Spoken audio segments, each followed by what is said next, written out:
I'll assume you all know about the deep web. Well, what you've heard is true. It's not a great place. While some people are there to score weed or firearms, or even out of sheer curiosity, others, well, they're obviously not up to anything good. But I'm not here to talk about those sickos. I'm here to talk about what lies beyond that point. The more cryptic and unexplainable part of the internet. The part that nobody's really supposed to see. There was an infographic that cropped up a while ago, not sure when. The 8 levels of the internet. Maybe you've seen it. As interesting as it was, it's complete bunk. I'm sorry, but polymeric falsigol derivation means nothing. And the Primarch system? I guess somebody's a fan of Warhammer. No, there's no quantum mechanics involved here. However, that doesn't mean it was an easy place to find. Now, I'm not going to begin to tell you how to get here. It's unlikely that you'd be able to, even if I did. I'm not tooting my own horn here. I just didn't have a life outside of this. I was warned, of course. Everybody told me I wasn't going to like what I saw, that I wouldn't even understand it. Now I'm passing off that warning to you. Don't try to look for this. There's no official name for this place, or at least I haven't seen one. There were rumors, however. These ranged from an Illuminati chat room to a virtual holding cell for an experimental AI gone rogue. In reality, it's a lot worse. After a long and painful process of breaking down firewalls, encryptions, solving bizarre philosophical riddles, and following hidden links, I was finally directed to a blank page with one line of text and a text box underneath. Quid queris? Latin for, what do you seek? I remember feeling surprised, but in retrospect, I didn't know what I was expecting. I'll admit, I was a bit stumped here, partly because I didn't know the answer to that question. I had no objective. I just wanted to see if I could do it. I tried some generic answers at first. I typed in the truth and enlightenment. You know, Matrix shit. Nothing happened. I tried a bunch of answers, but none of them worked. I was getting frustrated at this point. Maybe this was a gag page. Maybe I really hadn't figured anything out. If only. I tried something off the wall. Not sure how this came to me or why I thought it would work, but I typed in, what also seeks me. Now that I think about it, this thing might have been an AI. To my surprise, the page went blank. Like fully blank. I waited. After about 5 minutes, I was directed to what looked like a forum. No, not even that. It was more basic. Just a list of links over a brownish-yellow background. The links themselves were indecipherable. Just seemingly random sequences of characters, symbols, and letters. A lot of them I had never seen before. It almost looked like an alien language. Obviously just a code I didn't understand. At this point, expectations were off the wall. Each link was a shot in the dark. I clicked on the first one. It loaded up a live feed of what seemed to be the Paris catacombs. I watched for a while, but it was ultimately uneventful. I moved on to the next link. It was a shaky video in a dark setting, but I could make out men in tactical gear. They were in a house, opening doors and sweeping each room. Eventually, they kicked one down to reveal a creature, tall and humanoid, with scaly skin. It was gnawing on a dismembered arm. They tried shooting at it, but it escaped out the window. The video stopped there. Well, I was floored. What the hell was this? It looked too real to be unreleased film footage. I was officially intrigued. Maybe this was worth the months of headaches and bloodshot eyes after all. I couldn't stop now. I started working down the list of links. With each click, everything got more and more bizarre, more disturbing. I stumbled upon a document called The Paragon Project, detailing trials of human experimentation that would lead to superhuman levels of strength and durability. It was an apparent success. Looked official, too. There were essays on space-time anomalies, glitches in reality, and apparent pictures of alternate dimensions. There were detailed explanations regarding Area 51, the Bermuda Triangle, assassinations, disappearances, and the true nature of the Holy Grail. One of the more upsetting ones was a document referring to a world-ending bomb, a nuke that's 720,000 times stronger than the one dropped on Hiroshima. I don't want to know why we would need that. I found contingency plans for different kinds of apocalypses: nuclear winter, biological weapons, viral outbreak. Some more peculiar ones were called the Marianas Trench abnormality, the bluntly labeled strange man on the 15th floor, and one simply referred to as blackout. Recovered logs of skinwalker hunting expeditions, 911 transcripts from residents of a town in Texas that went missing in 1977, and even the journals that belonged to the people involved in the Dyatlov Pass incident. They didn't go insane because of the snow. I spent hours on there, looking through pages and pages of things I felt like I wasn't supposed to see. I came across a trailer to a silent film made back in 1910, one that apparently made people claw their eyes out after watching that nearly derailed the whole industry. There was a live stream of a hooded man sitting in front of a camera, head crouched down. He eventually lifted his head. Even though he had no mouth, a deep guttural "hello" came through my speakers. Somehow, I knew it came from him. I didn't stick around for that. There were obscure sets of step-by-step guides that involved things like cutting off your own limbs and sewing on corpses, performing religious incantations in the middle of the Siberian forest, and going to coordinates that apparently housed captive fallen angels. It was unclear what any of these were supposed to achieve. There was also a 20-second long clip titled, "The Futility of the Living." I didn't watch it. That's when I realized there was no way even the highest form of organized government had full control of this. One of the scariest things about this whole experience was that I didn't find an end to the list. No matter far I scrolled down, I think I had a meltdown and passed out eventually, because I woke up on my floor in the middle of the night. I looked at my computer screen to see looped helicopter footage of a massive crab-like creature tearing apart a coastal island. I clicked off of it. I just sat there for the longest time. I couldn't comprehend what I was seeing, and I don't think I really wanted to. Now, I'm not really sure why I kept going. My brain was screaming for me to take my computer out to the lawn and smash it into pieces. But I didn't. I noticed something I hadn't before. A small message at the bottom left-hand corner of the screen. I don't know if it was always there or not. It was hard to read, so I had to squint. More Latin. Translated into, "Are you satisfied?" There were two options underneath it, yes and no. Now, I knew the answer to this question. Hell no, I wasn't satisfied. I was horrified, scarred for life. But I should have clicked on yes. If I just clicked on yes, it would have taken me out of that godforsaken place, back to comfort and sanity. Even right now, I can't tell you why I clicked on no. But once I did, the page seemed to refresh. It was still the same basic setup, except there were only 4 links. This time, there were no recognizable numbers or characters. Hell, it didn't look like anything that could have come from this world.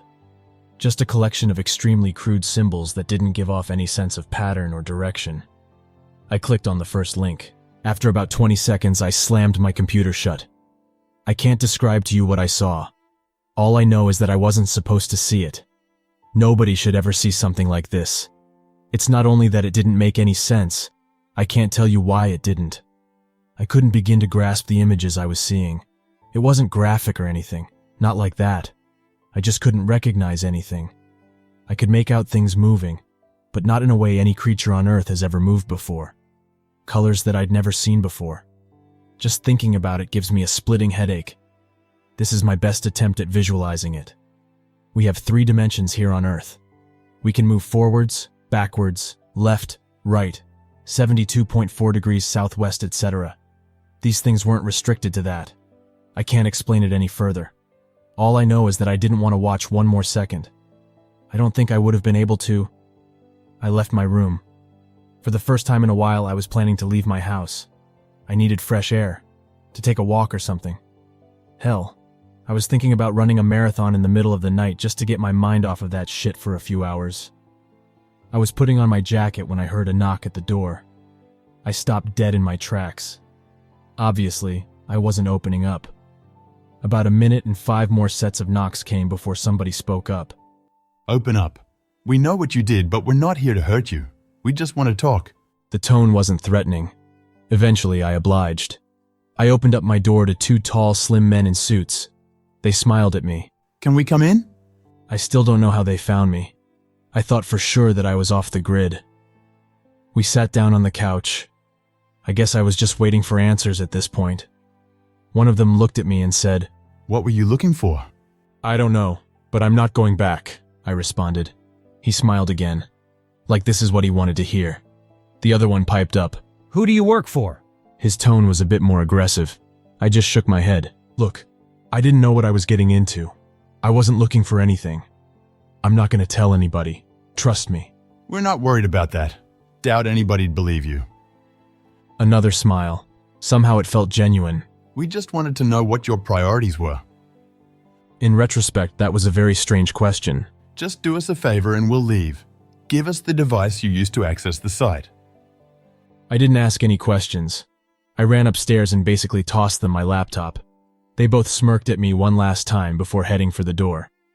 Just as they were about to leave, one of them turned back. I don't think you need to be told, but don't try this again. And don't show anybody else how to get there either. We'll know. I didn't ask who they were. I'm not sure I would have wanted to know. It's been a week now. I don't go on the internet so much anymore. After this, I'm going to try and forget. To try and not to think about it anymore. I've started having horrific nightmares. Been seeing a therapist for that, but I don't think it's helping. Anyways, I'm not going to let this consume the rest of my life. The thing is, I'm afraid this might not be possible. There are some things we aren't supposed to know about, probably for our own safety and sanity. Don't try and seek them out. It's better that way. However, it might be a bit too late for me. They say that curiosity killed the cat. It's funny. That almost feels like a personal attack at this point. I haven't forgotten about that night. I mean, it's not just something you can stop thinking about. What the hell was that last thing I saw? Strange thing is, it never even comes up in my nightmares. It's always the other stuff. I swear I can see that dude with no mouth every time I close my eyes. But maybe it's not so weird. My brain couldn't comprehend it the first time, so how could my subconscious produce a recreation? Shit. I don't want to think about it anymore. But I can't. You see, my problems aren't just in my head anymore. I thought I was done with this shit after the men in black paid me a visit. I thought it was over. In retrospect, that was just wishful thinking. No, it was delusional. After what I saw, guess it doesn't work like that. I guess the world just isn't that simple. Here's what's been happening. Wednesday. It's been 3 days since I've gone back to work and I think I'm being followed. No, I'm sure I am. The thing is, the first time I didn't really notice.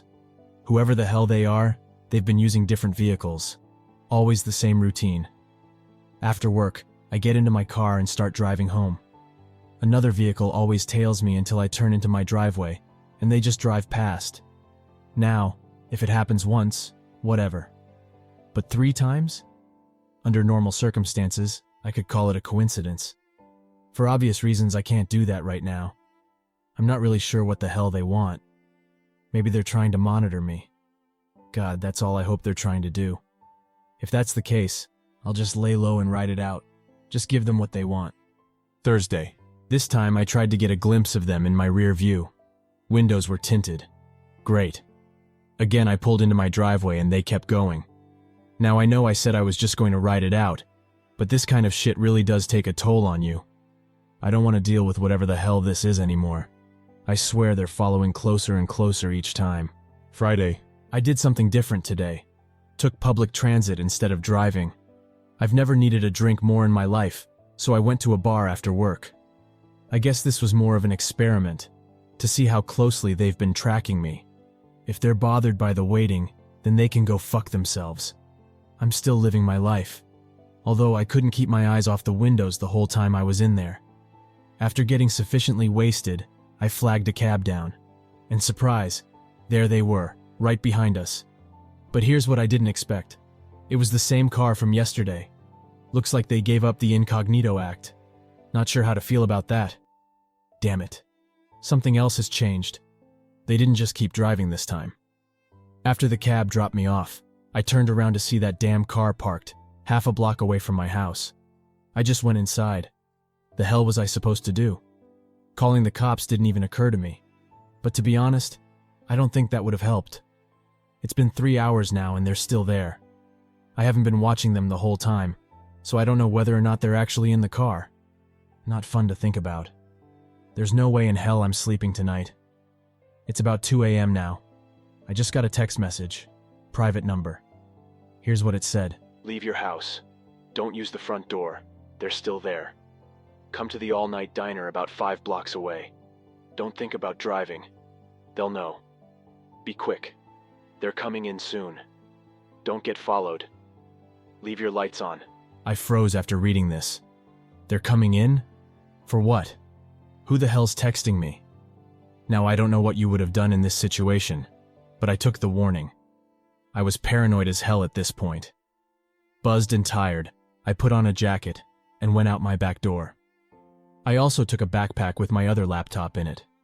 Not sure why, but I felt like I needed to. I waited for a second before I climbed my own fence. When I was sure nobody had noticed, I started heading towards the diner.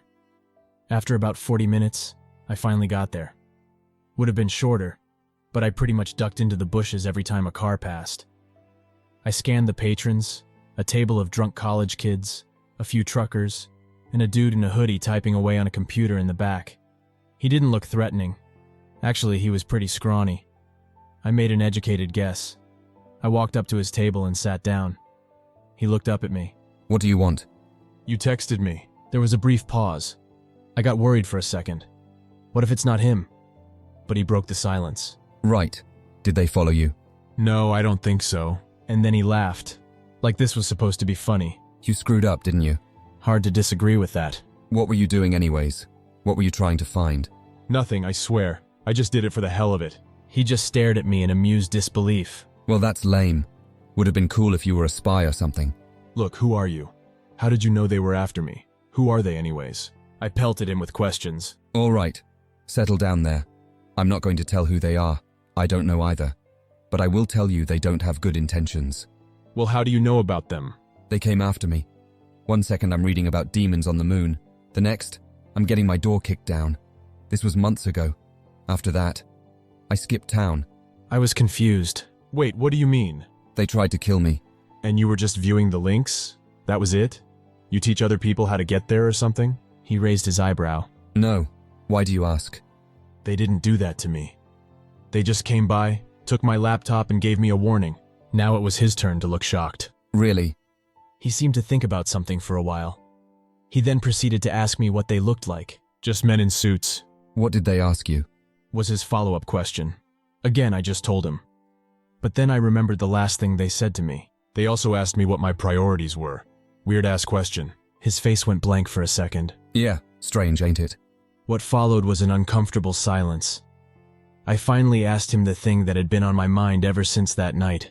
That page with just the 4 links. What the hell is that supposed to be? He raised his eyebrow and told me he didn't know what I was talking about. This is where things got strange. After I told him a rough explanation of what I had saw, his expression changed completely. I could make out a sudden flare in his demeanor. What did you type at the prompt? What also seeks me? I answered. I was thoroughly confused at this point. Isn't that what you did as well? He just shook his head. No. He then shut his laptop and stood up. Well, where the hell are you going? We've been here too long. Look, I know you have questions, but I can't answer them for you. Go to a motel tonight or something.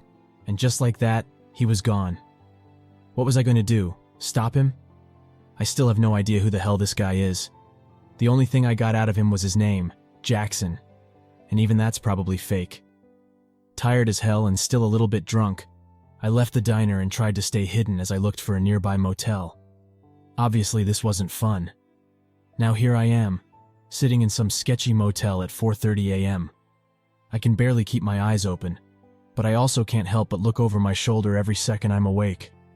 This is the pinnacle of shitty situations. I guess I'll try and get some sleep. Nothing else I can do. I'll figure it out in the morning. Saturday. Well, I guess it's been Saturday for a while, actually. It's 8 a.m. now. Barely got any sleep. I have this creeping, ominous feeling in my gut that something just isn't right. I turned on the TV. Anything to clear my mind for a bit. What I saw next did the opposite of that. It was a news report. A man strangled to death in a KFC bathroom. But the person murdered was one of the guys that came to my house and took my computer that night. No suspects. I just stared at the screen for the longest time. What the hell was going on? My phone suddenly buzzed. A different message from a private number. This is what it said. Go to the swimming pool on 5th Street. In the men's locker room, go to locker 128. The combination is 12, 27, 23. Further instructions are in there. Do so before this text gets intercepted. Don't bring your phone. Of course. How stupid was I? My phone was still on me. Surely whoever was after me would have been able to track me. This never even crossed my mind. Out of curiosity, I peeked outside my window. Sure enough, the car that's been following me was now parked right there. Luckily for me, I caught my first glimpse of the driver and the passenger getting out. They were both wearing gloves, and one was holding a briefcase. They're walking towards the entrance now. After I've emailed this to myself and a friend, I'm going to need to think quick. I've already dropped my phone in the toilet and I'm going to need to get rid of this laptop next. But people need to know that this happened. If you hear from me again, looks like I found a way out of this. What a goddamn shit show this has been. I'm currently on a plane headed to Scottsdale, Arizona.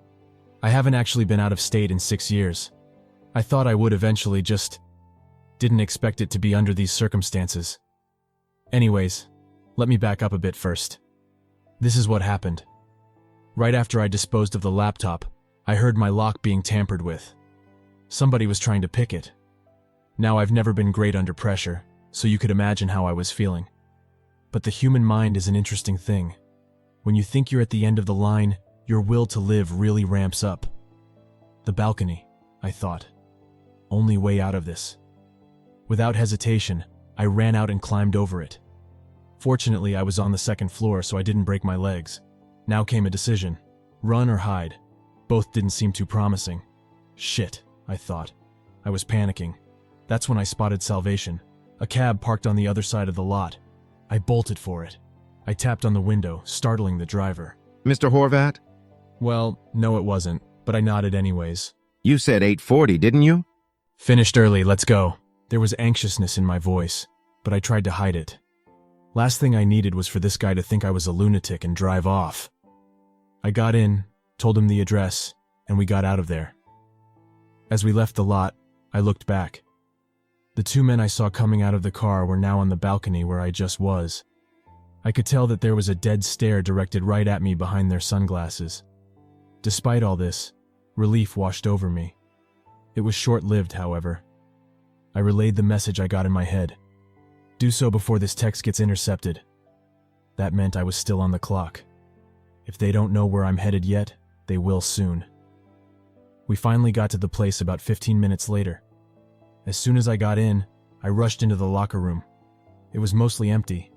I kept repeating the combination in my head. This was the only thing I had. I didn't really care about getting answers before, but it seemed like I had no choice now. I finally found the locker. Don't know why this guy chose such a massive place. 12 left, 27 right, 33 left. I swung it open.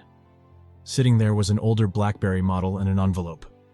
I opened it up to find a plane ticket, $2,000 cash, and a sticky note. In horrific penmanship, the words, "Check phone, password, snake tracks," were scrawled across it. I obliged and booted up the ancient device. I remember being slightly amused. I always begged my parents for one of these when I was a kid. This was a far cry from that. I took a quick look through the phone. It was mostly blank. No apps downloaded, no pictures, nothing. There was only one contact, bluntly named, "Call me." So I did. After just one ring, a voice answered. There was a sense of tentativeness in his tone. Somehow it sounded familiar. Who is this? Well, how the hell was I supposed to answer this? Should I say my name? "I got your message," I finally responded. There was a brief pause.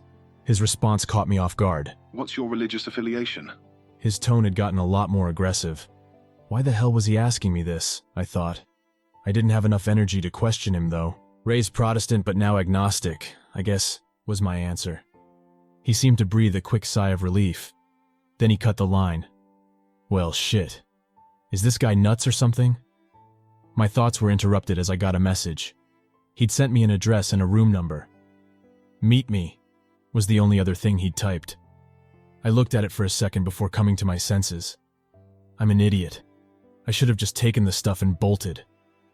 I heard the door to the locker room swing open, then footsteps coming towards where I was. Sprinting, actually. I flipped shit. I shoved the stuff into my pockets and started looking for a way out.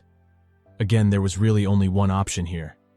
I started making a break for the pool entrance. As I ran, fucking gunshots started ringing out behind me. I could tell they were using silencers, but boy, that doesn't do a whole lot when you're only 40 feet away. I suddenly felt a sharp pain in my side. I saw a bullet penetrate a locker right up ahead. God, that didn't miss by much. I ran faster than I thought I was ever able to. I almost slipped into the damn pool as I stumbled out. The lifeguard shouted after me as I burst out the emergency exit. I couldn't stop there. I hurried along, making turns every minute, looking over my shoulder the whole time. It's a good thing I was downtown. I blended into the sea of people easily. At one point, I saw a pair of policemen. I considered telling them. I really did. But what's that going to do? They'll search for those two guys, turn up with nothing, monitor my house for a couple of days, and then call everything off. It wasn't going to solve anything. I finally ducked into a hair salon. I couldn't run anymore. The barber just looked at me like I was insane. Screw it, I thought. Might as well make myself less recognizable while I'm here. I got him to shave it all off. I spent the rest of the day making various purchases. A used laptop, new set of clothes, some bandages, and a pair of shades. At least something good came out of this. The flight was supposed in a couple of hours at this point. I called a cab and made my way there. And that's where I am now. I've got a long trip ahead of me still. Let's see what happens next. As I made my out of the airport, I recoiled at the heat. God, it's November. How does anybody live here during the summer? I called another cab. Got to the address. It was a Holiday Inn. I laughed to myself. How ominous, I thought. I made my way up to the room and knocked on the door. A billion thoughts were running through my head. What if it was a trap? I actually thought about just running away for a second, but I realized that wouldn't accomplish shit. After about a minute, the door opened. A wave of surprise washed over me. But in retrospect, this is exactly who I should have been expecting. It was the other guy that came to my house that night. The one that didn't get strangled. He didn't look great, however. He had a black eye and a busted lip, and just looked tired in general. He looked me over before gesturing me in. He had a slight limp as he walked. Nice haircut, he muttered softly. He sat down on the bed, and I sat on the couch across from him. There was a long silence. The whole time he just stared at the ground. To be honest, I didn't know what to say, so I said nothing. He finally spoke up. Might as well let you know what's going on. He then proceeded to let it all out. About 4 years ago, there was an incident in the Paris catacombs. 4 teenagers decided it would be a good idea to wander off during a tour. I guess they got lost or something because they weren't there at the end. The police pretty much swept everywhere. No sign of them. Eventually, the government decided to set up infrared cameras all around the place, just to see what would turn up. One day, one of the cameras picked up movement. Nobody anticipated what they were going to see next. It was hell manifested. An abomination of writhing limbs somehow stuck together squirmed across the screen. There were 4 human heads stuck to the top of this thing. You can guess who they were. I was beyond speechless. I thought about that video of the catacombs. Glad I didn't stick around for the grand reveal. He continued. They decided to send elite forces down there to exterminate it. Apparently, it took out 12 men before they put it down. Now the question was what they were going to do with the video. They couldn't just get rid of it, but they didn't want anybody to see it either. And this was around the time the whole Snowden thing was going on, so they didn't feel comfortable with just using government servers. So this is where that website you saw comes into play. They got the most seasoned technical experts they had to bury it somewhere deep in the internet. And I'm talking about as deep as they could go. Nobody was supposed to know about it, nobody was supposed to find it, and nobody was even supposed to know what to look for. I racked my brain over this. Sure, I knew my way around, but there was no way in hell that I was on par with government experts. So how did I find it? He continued. And it worked well for a while. They made a pact with governments worldwide. Anything they deemed unfit for public knowledge went on that site. There were even precautions. For every real thing on there, they posted 4 fake ones, for the select few that actually managed to find it. Wait, what? I couldn't believe this. He just chuckled. Yeah. Most of that stuff you saw was bullshit. Most. The videos are harder to fake. I didn't know how to feel about this. I was slightly relieved, I guess. Just slightly. He kept on. The logic behind this was that once people found these things, they'd look further into them. However, since they were fabricated, nothing would come up and the page would be disregarded. Just a gag site. At least that was the idea. I knew where he was getting at. What about the people that started looking into the real things? Look, nobody would have given a shit if they started spouting it off to their friends or on the internet. People would think they're crazy. It's the damn people that just have to go and find proof. The ones that plan to publicize it. Yeah, they get silenced. I was about to say something. I think he noticed because he cut me off. Look, don't put that moralistic shit on me. They didn't have to do it. It was their choice. They were committing a crime. Do you really think public knowledge about any of these things would help anybody? No, it wouldn't. Sometimes ignorance is bliss, all right? To be honest, I had to agree. But here's where things really went to shit. Before, there would be maybe 2 breaches a month, and then it skyrocketed up to 20, and then 50. They looked into it. Apparently, there were rumors circulating around the deep and dark web. A rumor about a page that held secrets nobody was supposed to see. They decided to find out how easy it really was to access this place just from reading forums and shit. It took the experts about 20 minutes to find it, just by solving weird fucking riddles and then following these concealed links that would spawn from them. And then there was the final prompt. What do you seek? You've seen it, no? I nodded. Apparently, there's a lot of different answers that could work. Anyways, it didn't make any sense. Everybody that was supposed to know about this was grilled. Somebody had to be doing this, right? Nobody fessed up. Honestly, everybody seemed genuine when they said they didn't do it. They knew the consequences. After a brutally in-depth investigation, nothing was resolved. And then it hit them. Back in 2010, they had also finalized an experimental AI. I'll spare you the details, but it went off the rails. Nobody could control it. As soon as they thought they could corner it into a virtual trap, it just disappeared. It didn't come up again. Until now. He paused after that, like he was waiting for me to connect the dots. So you think that this AI resurfaced and is now directing people there? I asked. He said that he doesn't think that's the case. He knows it is. It's the only feasible explanation. But why? I don't know. He responded. I was starting to get a hunch now, about why this was happening to me. These people, they aren't after me because I saw those links, are they? He just nodded. It's what I saw after. And you think this AI has something to do with it? Another nod. Well, what did I see? He took a second before speaking. I couldn't tell you. There's some things that I don't even know about. All I can tell you is that there are some groups, some people out there beyond any government that are after this kind of stuff. This forbidden knowledge. And somehow, they know that you've seen it.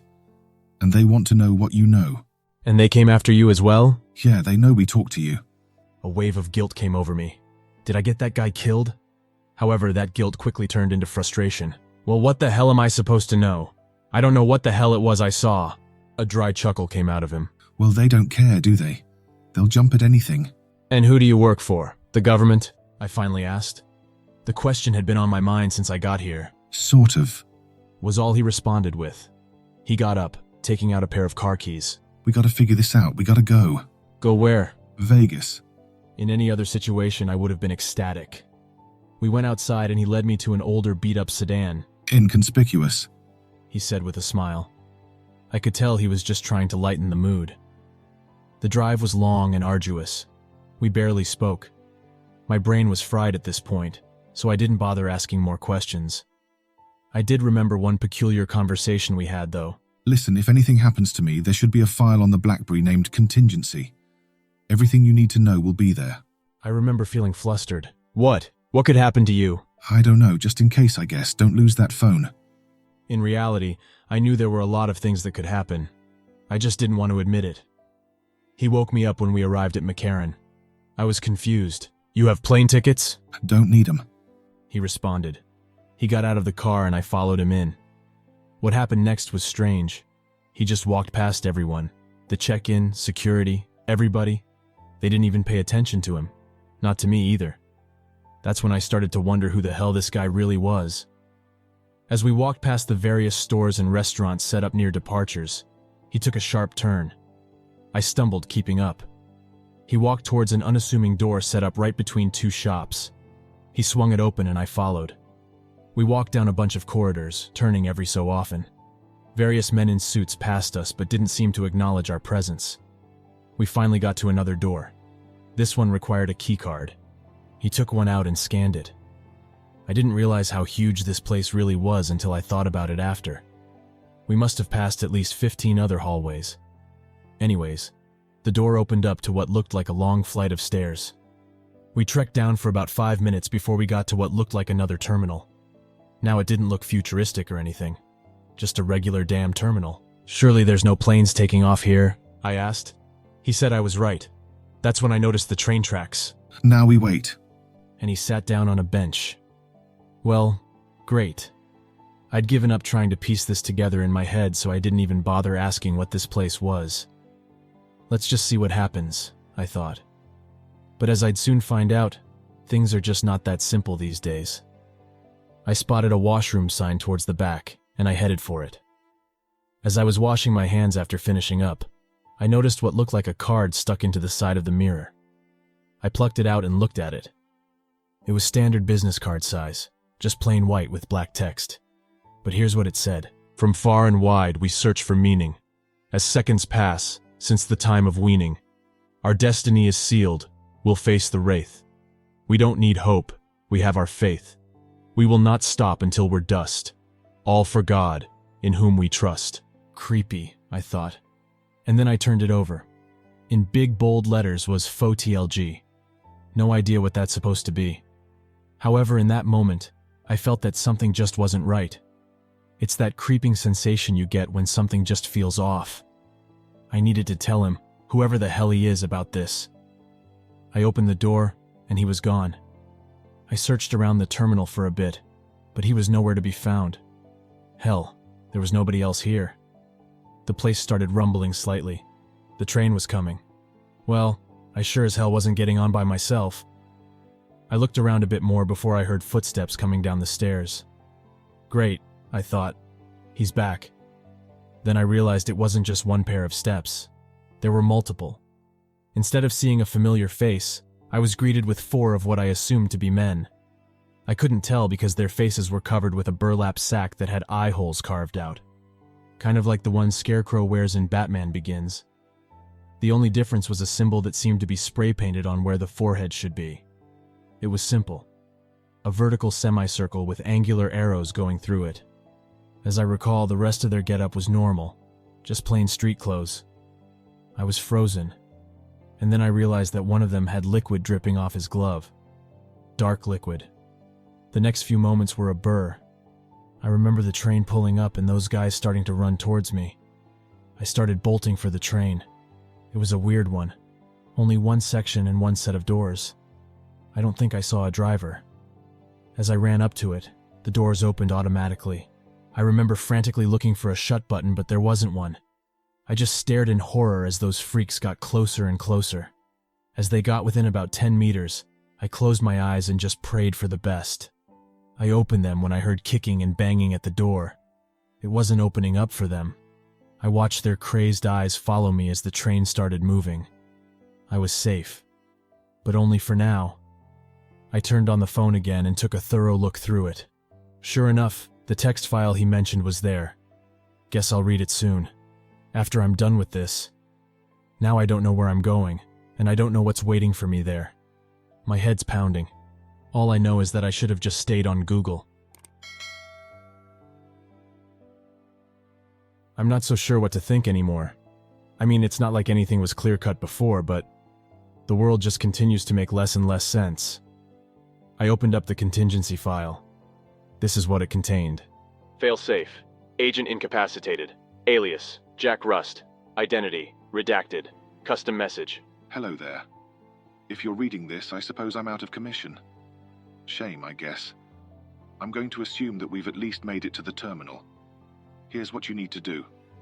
Get on the train. Do so as soon as it comes. There's only a 10-second window where it'll open for anybody. Now it's going to be the 5th. Count them, the 5th stop you'll need to get off at. There won't be any announcements, no indications, nothing. Do not fall asleep, just pay attention. This train goes fast, but it'll still take a while. Be patient. While you're in there, do not look out the windows. There's nothing to look at anyways, you'll be in a tunnel. Nevertheless, it's better that you refrain from doing so. You see, we've been having problems recently. Sometimes something stares back at you, and you can't really look away. Now, what I'm going to mention next isn't likely. I'd say it's a 1 in a 1,000 chance, but you don't have the means to deal with it, so you'll need a heads up. If at any one of the stops you see or hear the door opening, hide under the seats. There shouldn't be anybody getting on right now. Just close your eyes and wait for them to leave. Now, if they're still there after the 4th stop, I'm sorry. Once you've arrived at the 5th, get out. It'll be another terminal. Very small one. There should be stairs to the right and a ladder to the left. Do not even think about going down the stairs. As you go up the ladder, it should start getting darker. Don't worry, this is what's supposed to happen. Keep feeling upwards. Eventually, you should touch something solid. It's a fake rock. Push it up and climb out. Put it back when you're done. You should now be in a dead wheat field. This is Texas, between Crockett and Sutton County to be specific. Start looking around. There should be a small abandoned farmhouse visible a few miles in the distance. Go towards it. Once you've gone in, look for a basement. The place isn't big, you should find it easy enough. Once you have, go down there. Now the lights don't work, so it'll be dark. Turn the brightness up on the phone if you have to. You should be looking for a big red door. There's only one, so if you think that you found it, you have. There's going to be a numerical set of buttons right by the handle. The password is 5325678. Now this next part's a doozy. Not that you have to do anything crazy. It's just what I'm about to tell you. You see, the reason these people knew where to find you was because they went through us first. We'd been monitoring you ever since you started getting close to finding that page. I didn't tell you because, well, why would I? Apparently there was a mole informant in our midst. We believed that he was a member of a cult that we thought went defunct a while ago. The faction of the Lost Gods. That's what they call themselves. I won't go into detail on them here. All I'll tell you is that they would go to the ends of the earth to find what you saw that day. That's their one and only objective. They aren't the only group seeking this. However, they're the only one that we're worried about. I guess once they started hearing about those riddles, they thought that this thing was trying to communicate with somebody. With them. Trying to lead them there. But this is the part that didn't make any sense. The thing that had stumped all of us. You were never supposed to see what you did. It wasn't supposed to be there. We have no clue why it was. One of the strangest things was that nobody had even created the page that it popped up on. We don't know how you found it. You were the first person that saw it since we took it off the site. This is where things got hairy for us. As soon as the informant noticed this, he called in a raid on our Texas headquarters. That's the one you're going to. It was a massacre. They stole our equipment and started tracking you down themselves. Luckily for me, I wasn't there for that. I was already on my way to you. We just work with them. But these politicians, they have a real antiquated code of ethics. A real antiquated idea of how to fix things. You see, these cult members aren't so easy to find. If they were, they would have been neutralized a long time ago. Because of that, there exists a contingency protocol for this exact purpose. Blackout is what they call it. If they ever found out that this group had any chance of finding whatever it was that you saw, they'd put it into motion. Trust me, that's not going to be fun for anybody. They aren't willing to take any more risks. That's why we didn't tell them. Why we didn't tell most people in our own organization. They might spill the beans. However, if you're still reading this, that means desperate measures can wait. Once you've gone in, go directly straight until you've reached what looks like a control room. In the far right corner, there should be an older desktop mounted to the wall. Luckily, that's one of the few things they didn't take. Boot it up. It's going to prompt you for a password. Type in primordial. A trap door should open up in the middle of the room. Walk down those steps and you should find yourself facing a bunch of file cabinets. Start searching through them. You're looking for a folder under the name Kane Hunter. He's an old friend. It's ordered alphabetically, so it shouldn't be that hard. That folder should contain his address. I understand that this is a lot of work for just one piece of information. However, this guy moves around so much, I just didn't bother keeping up. You need to go and find him. He'll have the answers that I don't. At this point, he's our best shot. Tell him Ben sent you. I'll leave you with this message. Mankind must not go back to hiding in fear. No one else will protect us, and we must stand up for ourselves. This government protocol is not the way we go. Good luck. That was the end of the message. This was a lot to take in, to say the least. But it sounded like I had a job to do. Luckily, nothing else got on the train with me. It took a while, but I finally got to the basement door in the farmhouse. As soon as I walked in, a wall of stench hit me. I reflexively gagged. A massacre. Those words rang through my head. I found a light switch on the wall and flicked it. As the stale, incandescent light washed over the place, I understood what he meant. It was a massacre indeed, and nobody was there to clean it up. Holding my breath, I stepped over the decaying, uniformed corpses. As much as I would try to avoid looking at them, I couldn't stop myself from glancing down every so often. I was about to pass out once I reached the control room. I followed the instructions and found the folder. As soon as I did, I got the hell out of there. Once I was back outside, I read through it. Kane Hunter was 45 years old, and he lived in Hong Kong. Shit, I thought. I was starting to hate traveling. It took me a while to find a road. I eventually managed to hitchhike into a town. From there, I got another ride to Dallas-Fort Worth International. That's where I am right now. I'm tired beyond belief at this point, and it doesn't help that the back of my damn neck's itching like hell. The flight was long, so I got to contemplate the past week. There were a lot of unanswered questions still lingering, and I really didn't know what to expect from Kane Hunter. I remembered that train terminal, the card I found in the washroom. FOTLG. Faction of the Lost Gods. Shit. I finally arrived and cabbed to this guy's address. I was running low on funds at this point. During the drive, I watched as the glimmering lights of the city moved past me. On the surface, the world just seemed so straightforward. Guess it really starts unraveling when you look into it. I got dropped off at an unassuming apartment complex. I guess you could call it middle class. I buzzed his room number. It took a while, but somebody finally answered. Who's this? He sounded surprised, as if he wasn't used to visitors. I took a second to think about what I was going to say. Ben sent me. I need help, was my ultimate response. Almost instantly, I heard the front entrance unlock. Well, here we go, I thought. I started making my way up to the 7th floor. As I was about to knock on his door, it opened up. A rather unkempt middle-aged man pulled me into his room. Looking extremely anxious, he paced around as I took a seat. He finally stopped, turning to me. What do you mean you need help? His otherwise deep voice croaked as he said this. I knew that I was about to tell him something he didn't want to hear. I saw that thing, and now there's people after me. His facial expression contorted as he heard this. Who's after you? Do you know? His speech was quick and discombobulated. The faction of the Lost Gods is what I think they're called, was my response. Now his face went completely pale. They're back? I flinched as he cursed loudly right after. He sat down, burying his face into his hands. He looked back up at me. What happened to Ben? My silence was enough of an answer. He just nodded. He was a good guy. I just nodded back in response. I heard him mumble something under his breath, but I couldn't make it out. Now it was time for me to ask the big question. The question that nobody seemed to have the answer to. What was it that I saw? He just stared at me for a few seconds, and then he finally spoke up.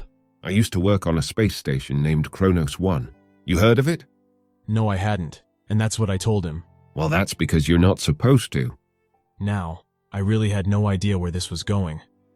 He went on to tell me about how the Kronos 1 used to orbit space 1,500 kilometers away from the ISS. It was meant to be used for navigation and communication. That's what they told us anyways. They were doing other stuff up for sure. Why else would they not tell the public it existed? Anyways, it didn't last long. One day, we get a message from NASA. There was a signal of sorts coming from somewhere deep in space. Well, more like some kind of anomaly, something that didn't make sense. They didn't elaborate on what that was supposed to mean. Anyways, they estimated that it came from beyond the Kuiper belt. All of this was strange, of course. They decided to check it out. He paused, letting off a quick sigh as he did so. They sent an interstellar probe towards this signal. It was estimated to reach there in about 9 years. And it just so happens that about 9 years later, I'm back up in space after taking a hiatus on Earth. While there, we get another message. The probe had reached where the signal had approximately been emanating from. They were going to transmit a feed for us to watch. I raised my eyebrow. He just chuckled at my confusion. Yeah, we've come a lot farther in terms of space technology than the public is led to believe. At this point, I don't think you should be surprised.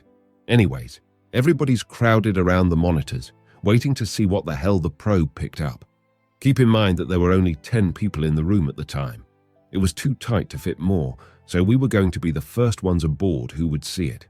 The transmission eventually blinked onto the screen. He stopped, rubbing his temple as he did so. It almost seemed like it hurt him to think about. Everything went by quick. It only took a few seconds for the screaming to start. People were banging their damn heads on the floors and walls. It was chaos. Everybody lost their minds after seeing what was on that monitor. The only reason I survived was because I didn't actually get a glimpse of it. I was still in the bathroom when the transmission came through. I got out as soon as I heard the commotion. I still passed out though. Guess I'm not so good with blood. All I remember before hitting the floor was seeing a lone person still glued to the screen. He was the only one watching at this point. When I woke up, they started asking me questions, but I had no answers for them. I didn't see it. Wait, so what was the cause of death for them? Suicide, mostly blunt force. Everybody in that room found a way to kill themselves. What the hell, I thought. Was this really what I had seen as well? So what happened to the other guy? The guy that you said was still watching? He passed out as well, but only for a minute. Other than that, he said that he was fine, never even really brought it up. When they'd ask him what he'd seen, he'd just shrug and say that he didn't know what they were talking about. I knew him, actually. His name was Blake. He'd always been a strange guy. There was another pause. I kept trying to work this out in my head. Kane kept going. But that wasn't the end of his story. He got fired soon after. He seemed to just stop caring about anything that was going on around him. He'd make these strange, dark outbursts every so often, and it would scare the hell out of everybody he worked with. He was going insane. After his last day, he went off the grid. His family, the few friends he had, none of them knew where he went or where he was going. There were no traces of him anywhere. But unbeknownst to everybody, he was going around the country, recruiting people into some cult that he'd created. You can guess what it was called. It didn't take long for me to put it together. The faction of the Lost Gods. That's right. He'd even written and released a manifesto explaining why this was necessary. He'd go on about how there was something inherently wrong with the inner workings of our external world and that we weren't even supposed to exist. Apparently our system was corrupted, whatever the hell that's supposed to mean. He was batshit. Or maybe it was what he'd seen that made him that way. He went on to explain how Blake had been looking for something the whole time he'd been recruiting members. He'd been looking for the probe footage. You see, that probe is still there, transmitting whatever the hell that thing is to a feed that only the government had access to. I'll assume you've seen the site where all the sensitive knowledge goes. I nodded. Wouldn't be here if I didn't. At first, that's where they stuffed it. According to them, a few hackers banging their heads on keyboards every now and then wasn't that big of a deal. But after what had happened on Kronos, almost nobody dared to look at it. The few who tried, well, you know the story. But here's where things got incomprehensibly fucked. What I'm about to tell you, almost nobody knows about. This includes 99% of government agents. He took out a cigarette carton and lit one up. He took a long, heavy drag before continuing. After about 6 months, I went back to the Kronos. They offered me a severance package to just retire and keep my mouth shut, but I decided against it. I was too cocky. I tried to pretend like what I saw didn't affect me. That shit was a mistake. He ashed his cigarette and lit another one. It was a routine workday. We were finishing up some maintenance when we heard a deep humming sound coming from somewhere outside the station. It wasn't like anything we'd ever heard before. Even now, I can't replicate what it sounded like in my head. It was just strange. A bunch of people started staring out the windows just to see what was happening. I didn't join in. After that probe footage, my curious side pretty much disappeared. However, what happened next made me question what kind of universe we really live in. I was eating lunch in the mess hall when I heard commotion coming from the hallways. I would have checked it out, but that's when the screaming started. It wasn't normal. Honestly, it didn't sound like anything that a human being should have been able to produce. I remember looking at everybody else in the room. They weren't moving. We were all on the same page. A couple of guys actually barricaded the entrance with chairs. However, we couldn't keep our eyes off of it. There was some of kind light bleeding in from the cracks under and above the door, but something was wrong about it. The light wasn't any color we'd ever seen before. The familiarity of these descriptions got my mind racing. This was it, wasn't it? This is what I had saw. He continued. I remember getting lightheaded just from looking at it for a few seconds. The next hours were excruciating. The screams didn't stop. Our collective sanity was being pushed to the brink. We all just sat, fingers in our ears and our eyes closed, waiting for the end of this shit. Eventually, the door opened up and we were escorted out. I remember looking around to see the white walls of the station now stained with red. 90% of the crew died that day. We had questions, of course, about what had happened. However, everybody that would have known was now dead. He leaned back in his chair, fished another cigarette out of the carton.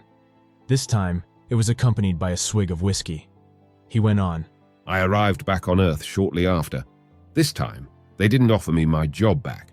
Just a severance check and a non-disclosure, though it's not like I cared at this point. Would have quit regardless. Now, here's the connection to what you saw. That day, I was at my house, mulling over my life. Then I heard a knock at my door. It was Ben. He asked me what the hell had happened on Kronos.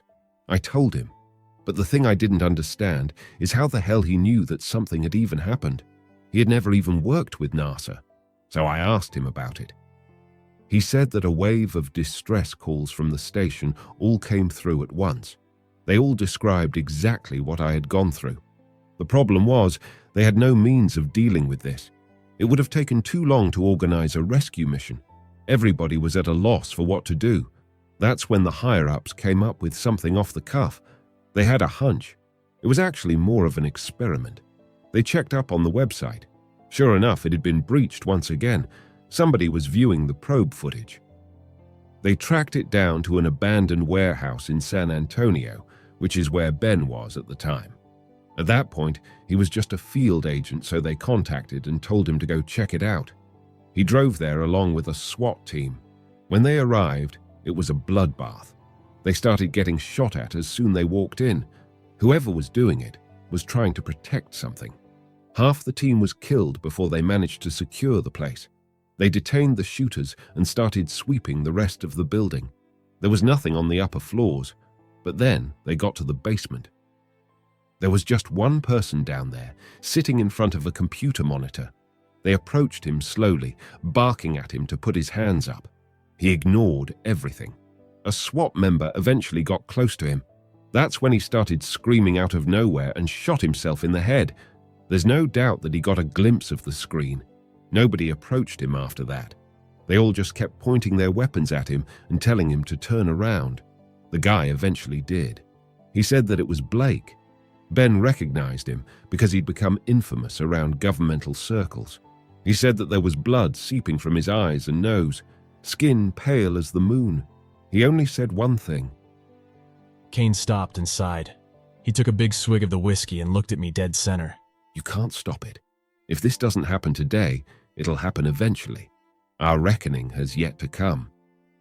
Ben said that this chilled him to the bone. He told me that Blake had said it in such a tone and conviction that just made him feel despair and emptiness inside. He shot him right after that, as well as the monitor. They rounded up the rest of the cult members and took them into questioning. They wouldn't cooperate, obviously. They all just repeated the same words over and over, some weird fucking motto or something. Anyways, the higher-ups got there a couple hours later. They congratulated Ben and told him to go home. The distress reports had finally stopped coming in from Kronos. Wait, the reports? Did they stop as soon as Blake got shot? Kane chuckled. It was a dry one, no humor in it. Yeah. You're figuring it out, aren't you? Here's the conclusion they came to. Whatever that probe was picking up, whatever Blake was watching, it was watching him back. Somehow, they were communicating with each other. This was horrifying to think about. Kane continued. He was sending something towards Earth, something beyond our comprehension that we were never meant to see. Who the hell knows what it wants from us? Probably nothing good. Anyways, they decided to make sure that nobody else ever saw it again. They disconnected from the probe, stopped the stream altogether. I'm sure the thought process was that if we don't seek it out, then it won't notice us. Wait, what? I nearly shouted at him. How the hell did I see it then? That's what I was wondering. You got an answer? I tried telling him about the AI, but the words just stumbled out of my mouth into an incoherent mess. He just looked at me in confusion. An AI? What the hell are you talking about? On that website, there was another prompt. It brought me there. That's how I found it. Prompts? What are you talking about? Screw it, I thought. He clearly didn't know about it. There were still too many questions pressing against my brain anyways, so I didn't linger on this. How many other people do you know that have seen it? The ones that are alive? You. This sent chills down my spine. He went on. Which begs the question. How long did you look at it for? Just a couple of seconds, right? No, nearly half a minute. After I said this, his face went blank. I just shrugged. Look, I don't know what to make of any of this, was all I managed to stammer out. With a shocked, contemplative expression on his face, Kane just looked up at the ceiling. As he did this, the words from the contingency message rang through my head. You were the first one that had seen it since we took it down. But why me? Why was I so special? Why did I have to see it? Kane started speaking again. Computers may know more about humanity than we ever will. I just stared at him in confusion. What an odd statement to make. He went on. If it actually was an AI that sent you that page, maybe it means something. Means something? Like what? Nobody else seems to be able to handle seeing that thing. But like Blake, you appear to be an exception. I really thought about this. He was right, wasn't he? Whatever the hell this thing is, it seemed to push people to the brink of insanity after just a few seconds of exposure. I mean, I sure as hell didn't know what I saw, and I certainly didn't like seeing it, but I was more or less in a normal state of mind. However, there was one more question I couldn't ignore. Those members of the cult that were detained, they weren't the only ones, were they? There were other members. Kane nodded. They tried to tell themselves that they were it, that this was done. That's what everybody wanted to believe. Underestimating Blake's influence was the biggest mistakes they could have made. At this point, I didn't want to think about it anymore. I needed a break from this discussion. I asked him if there was somewhere I could rest. He told me there was a spare mattress in the closet. I need to sleep, but not before I finish getting this out. A million thoughts are still running through my head as I write this. Ben said that this guy was our best shot, but nothing's been resolved. Hell, what was he supposed to do? Maybe this blackout contingency was necessary. If everything I've heard is true, it might be the only option. God, this itch on the back of my neck is killing me. Anyways, it looks I'm going to have to make a decision soon. Kane and I just heard somebody trying to open the door. He took a look through the peephole and told me there were people with weird masks on standing outside. This is not good. You know how they say that time flies when you're having fun? Well, that also applies when you think you're about to be smoked. It didn't take long for them to break down the door. The thing is, jumping out the windows wasn't an option here. I tried opening a vent in the washroom, but they were already inside the apartment. I remember seeing Kane fish a pistol out of a kitchen cabinet before getting bodied by some behemoth of a man. This all happened in what felt like seconds. The last thing I saw before I blacked out was the butt of a rifle coming towards my face. I awoke sometime later, face down on a dusty floor in a dim, empty room. My head was pounding.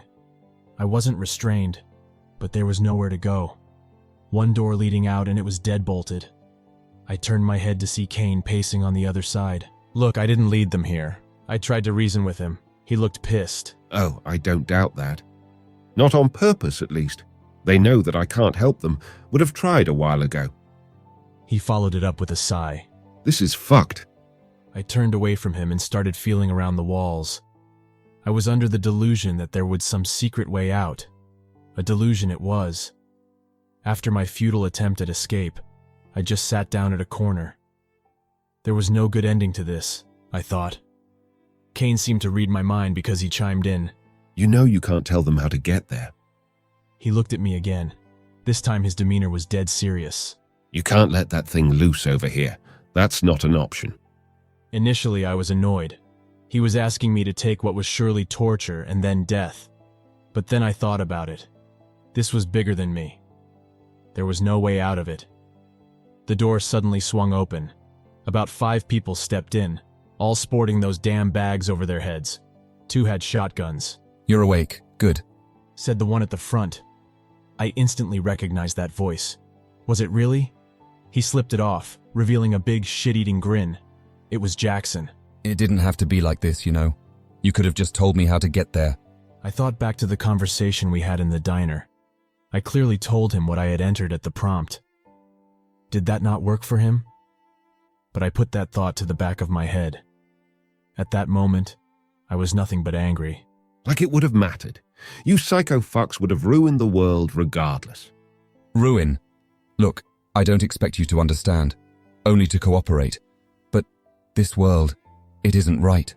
It was a mistake. So you just follow the orders of some crazy dead guy, huh? It sounds like you guys are the mistakes. One of the men walked up and whipped the shotgun barrel across his face. There was a terrible cracking sound as he fell to the floor.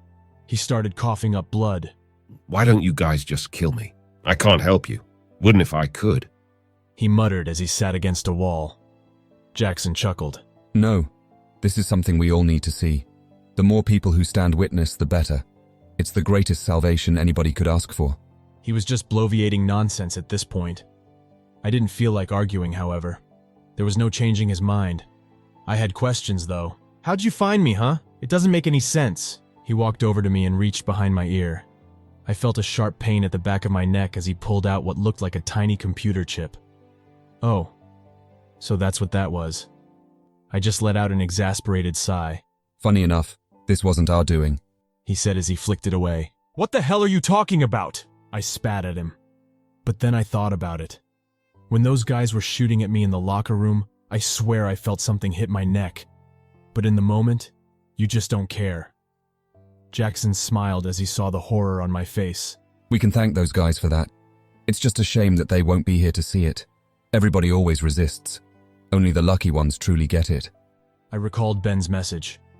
A lot of groups are after this, but we're only afraid of one. Who were they? Don't know. It never mattered anyways. I was reliving the whole journey in my head at this point, thinking about where I messed up. How'd you get to the terminal? You needed a keycard. Jackson pulled one out of his pocket. Oh yeah, I forgot. They killed everybody who had one. I was beyond frustrated at this point. Not even just at him. At this whole damn situation. This thing that you want to send over here. Do you even know what it is? He paused for a second. A look of pure contemplation was plastered across his face. I'll tell you what Blake told me. It's not for us to know. We don't belong here. And every second we remain, the universe deteriorates. We need to correct this. It's funny. These guys actually thought they were after something good. Blind faith, huh? You guys are pathetic. Jackson scrunched his nose at this. His expression contorted into one of pure rage. That's enough. He gestured to the 2 men standing beside him. They started dragging me out of the room. As we left, I could hear Kane screaming at me, screaming that I couldn't give in. I tried wrestling the shotgun away, but it was a pathetic attempt. There was nothing I could do. They tossed me into another room.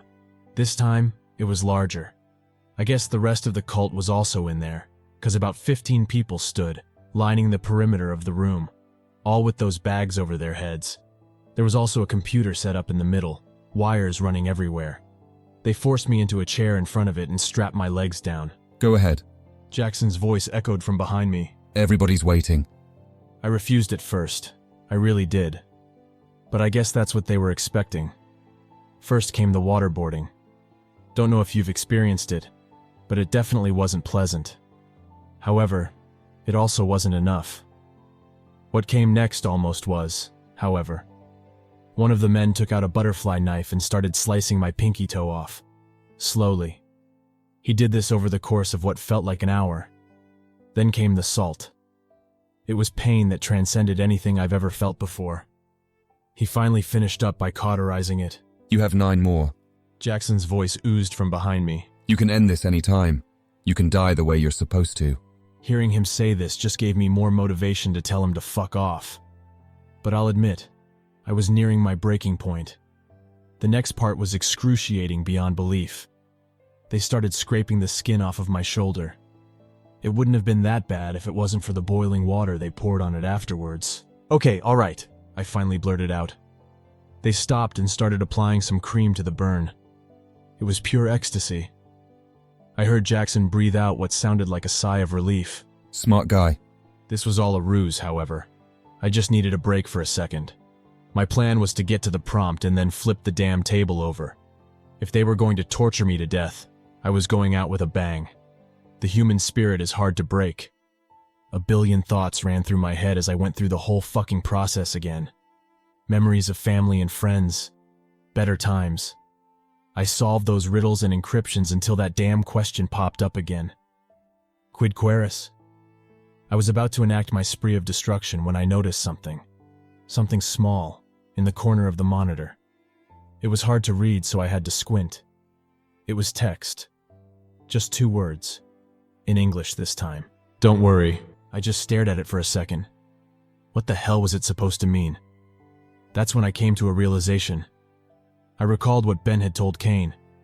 It was only Blake sitting at that computer in the basement. He was the only one watching. Everybody who saw this thing went insane and killed themselves. Somehow the AI also knew this. I smiled to myself. I felt somebody poke at my back. Don't tell me you've changed your mind. We can change it back. Jackson's voice rung out. Don't worry. I responded. I answered the prompt question. What also seeks me?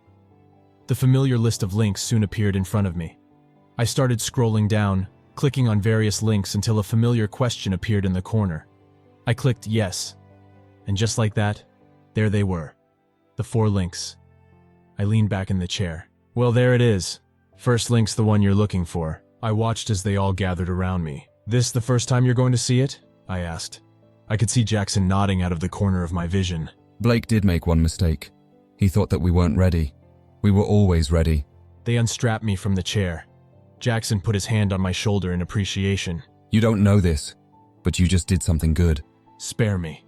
Is Ben still alive? I needed to know. Jackson nodded. Well, where is he? Why does it matter at this point?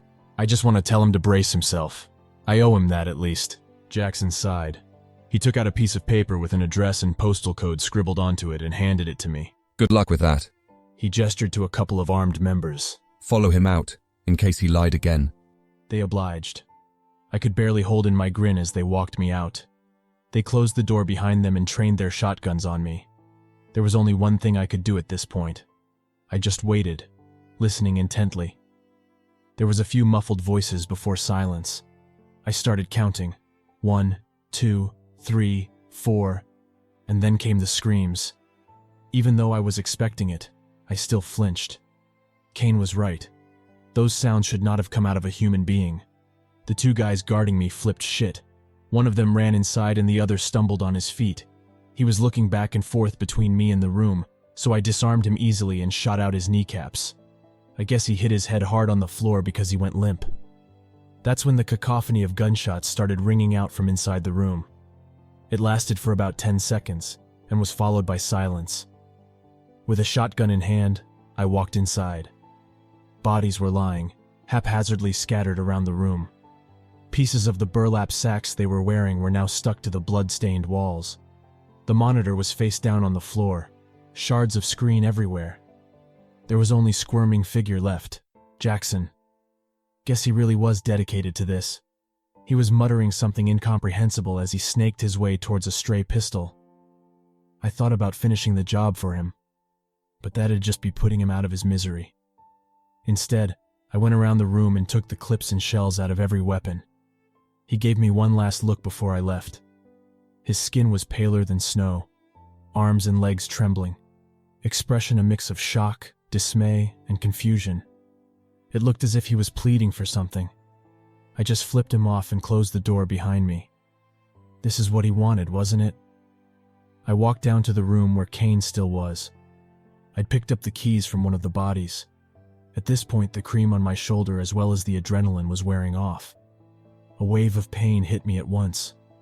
I stumbled a bit before I got to the door and unlocked it. Kane jumped when I walked in. He seemed relieved at first, and then horrified. Did you? The words faltered out of his mouth. I just shook my head. He exhaled in solace. He wanted to take a quick peek inside the room before we left, just to make sure. Jackson was still in there, twitching violently in the corner, facing away from us. That was the last I ever saw of him. This'll be a pleasant surprise for somebody, Kane said before closing the door. We got out of there after that. Turns out we were in the basement of some abandoned factory outside city limits. We hitchhiked back into town. We got back to Kane's apartment where he decided to buy me a plane ticket back. Least I could do. So where to? You said you were from Delaware? I looked down at the address in my hand. No, I need to go to Vegas first. Drinking away this whole experience, huh? Understandable. You want to see him? I asked as was finishing up. He raised his eyebrow. See who? Ben. He paused, staring at the ground for a second before answering. No, not really. Tell him I wish him the best, though. Tell him to be careful. He said it in such a somber tone. I could tell he just wanted to be done with this whole thing. To never think about it again. Seeing Ben wouldn't help that. He gave me some cab money before we exchanged goodbyes. I had to ask him one last thing before leaving. You think that's the end of them? He thought about it for a second before answering. It has to be. I started heading for the airport. I gotta say, it feels weird walking around with a toe missing. I'll get used to it, I suppose.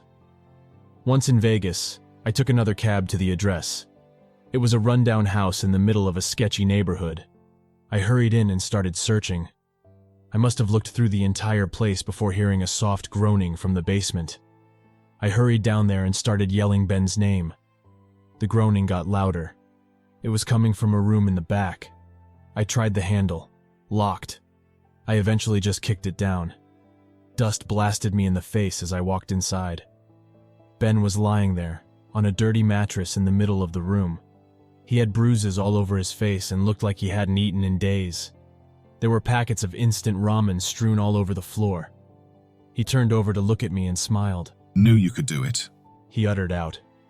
I looked around the room. There was a small television set, smashed onto the floor. Yeah, they wanted me to watch it on the news.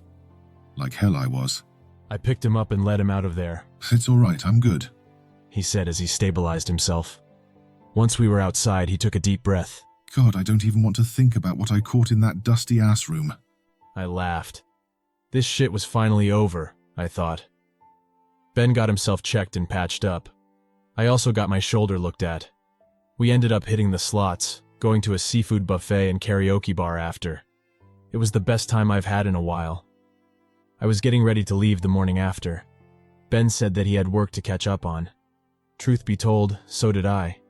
I mean, it's not like my job would be waiting for me when I got back. You never actually told me who you worked for or what you do, I said to him as we were getting ready to leave the hotel. He chuckled. Yeah, that was on purpose. Oh, come on. After all this and you're still keeping it a secret? I gave him a casual nudge. After all this and you still want to know more?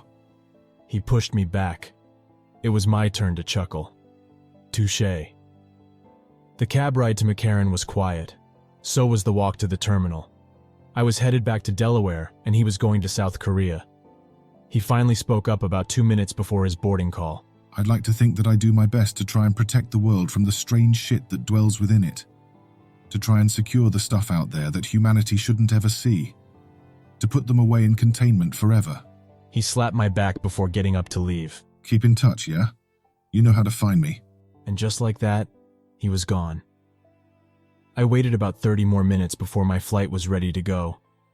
I slept like a baby the whole time I was in the air. When I actually got to my house, there was police tape surrounding it. I knocked on my neighbor's door to ask her what had happened.